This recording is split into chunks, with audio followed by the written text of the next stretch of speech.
అది ఆంధ్రప్రదేశ్ రాజధాని జిల్లా నడిబొడ్డున ఉన్న నియోజకవర్గం. టీడీపీకి కంచుకోట.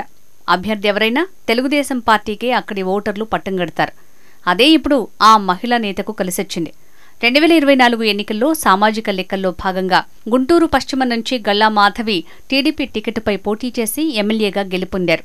వైసీపీ నాయకురాలు మాజీ మంత్రి విడుదల రజనీపై ఆమె విజయం సాధించి అసెంబ్లీలో అడుగుపెట్టారు. నియోజకవర్గ సీనియర్లను కాదని కొత్త నేతకు సీటు కేటాయించింది TDP high command.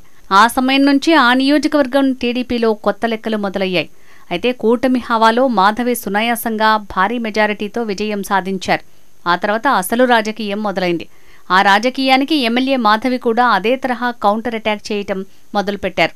MLA Galla Madhavi కొద్ది రోజులుగా పలు అంశాలలో తన మార్క స్పందనతో ఆంధ్రప్రదేశ్ రాష్ట్ర స్థాయిలో వార్తల్లో నిలుస్తున్నారు.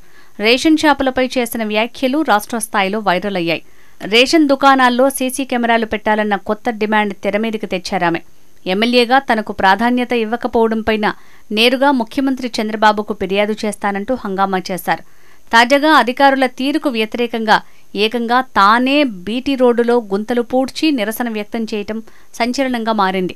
అధికార పార్టీ ఎమ్మెల్యే నిరసన చేపట్టడంపై సొంత పార్టీ నేతలు సహా పలువురు నేతలు ఆశ్చర్యం వ్యక్తం చేస్తున్నారు. ఇప్పటికీ అధికారుల తీరుపై అసహనం వ్యక్తం చేస్తూ ఓసారి మీడియా సమావేశం కూడా ఏర్పాటు చేశారు. ఇటీవలే రేషన్ డీలర్ల అక్రమాలపై కలెక్టర్కు సైతం ఫిర్యాదు చేసిన ఎమ్మెల్యే గల్లా మాధవి తీరు స్థానిక నేతలకు అంతుచిక్కటం లేదట. అధికార పార్టీ ఎమ్మెల్యే అయి ఉండి నిరసనలు చేయటం ఏంటనే చర్చ మొదలైంది. కూటమి ప్రభుత్వంలో ఉంటూ నిరసనలు చేయటంపై కొత్త అనుమానాలు మొదలయ్యాయి. కాగా ఎమ్మెల్యే మాధవి భర్త షాడో ఎమ్మెల్యేగా చలామణి అవుతున్నారని నియోజకవర్గంలో టాక్.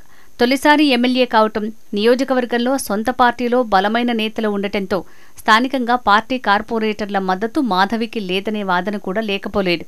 పార్టీ డివిజన్ అధ్యక్షుల సపోర్టు లేకపోవడంతో మాధవి తన పని తాను చేసుకుపోతున్నారనే అభిప్రాయం ఉంది.